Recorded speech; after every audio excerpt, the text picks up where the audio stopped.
আমরা একটা প্রশ্ন নিয়ে এখন আলোচনা করব, সেটা হচ্ছে কি না কায়াজমা কাকে বলে এবং এর গুরুত্ব কি। তো কায়াজমাও একই রকম ভাবে আমরা মিয়োসিস বিভাজনে পাই এবং মিয়োসিস বিভাজনের কোথায় পাই না প্রোফেজ দশাতে। ঠিক আছে, তো দেখো কায়াজমা কি বলছে না মিয়োসিস ওয়ানে প্রথম প্রোফেজে ডিপ্লোটিন উপদশায়, এই জায়গাটুকু তোমরা আগে খুব ভালো করে ক্লিয়ার করো। দেখো মিয়োসিস ওয়ান, মিয়োসিস হচ্ছে দুটো ভাগ, একটা হচ্ছে মিয়োসিস ওয়ান, একটা হচ্ছে মিয়োসিস টু। ঠিক আছে, এবার মিয়োসিস ওয়ানে prophase one, metaphase one, anaphase one, telophase one, এই চারটে ভাগ। মিয়োসিস টু এরও ঠিক একই রকম ভাবে prophase two, metaphase two, anaphase two, telophase two, এই চারটে ভাগ, মানে মোট 8টা ভাগ। এবার প্রোফেজ ওয়ান যে দশাটা আছে তার 5টা উপদশা এবং সেটা হচ্ছে ভীষণ ইম্পর্টেন্ট। 5টা উপদশা কি কি? একটা হচ্ছে লেপ্টোটিন, জাইগোটিন, প্যাকাইটিন, ডিপ্লোটিন এবং ডায়াকাইনেসিস। তো কি বলছে দেখো যে ডিপ্লোটিন উপদশা অর্থাৎ শেষের যে আগের উপদশা, সেই উপদশায় কি হচ্ছে না হোমোলোগাস ক্রোমোজোম দ্বয় দুটি নন সিস্টার ক্রোমাটিড পরস্পরের সঙ্গে যুক্ত হয়ে যে এক্স আকৃতির গঠন তৈরি করে।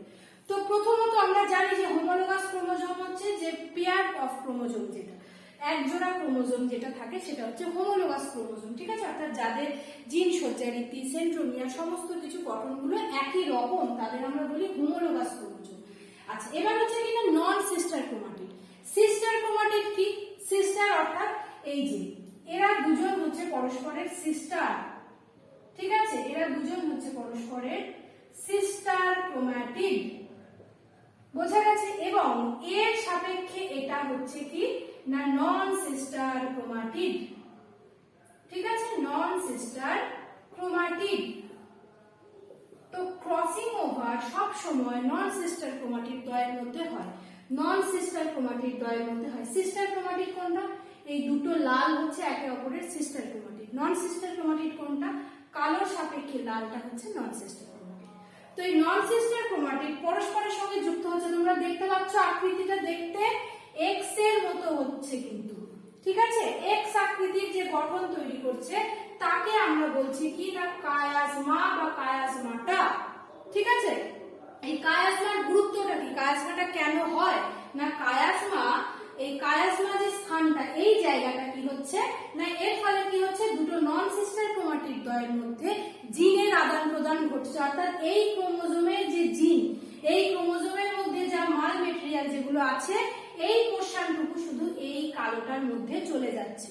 ঠিক আছে, এইভাবে কি হচ্ছে না কায়াজমা স্থানে ক্রসিং ওভার ঘটছে। এইভাবে এই জায়গাটাতে কি ঘটছে না ক্রসিং ওভার ঘটছে এবং এর ফলে দুটো নন সিস্টার ক্রোমাটিড দ্বয়ের মধ্যে খন্ডাংশের আদান প্রদান ঘটে। অর্থাৎ দুটো নন সিস্টার যে ক্রোমাটিড তারা একে অপরের সাথে কি করছে, জিন সজ্জা বিন্যাস এদের মধ্যে কি করছে না খন্ডাংশের আদান প্রদান করছে। অর্থাৎ এর যে পরবর্তী ধাপ অর্থাৎ কায়াজমারই পরে একদম পরের ধাপ হচ্ছে কি না ক্রসিং ওভার। ঠিক আছে, তোমরা অবশ্যই এটার একটা স্ক্রিনশট তুলে নাও।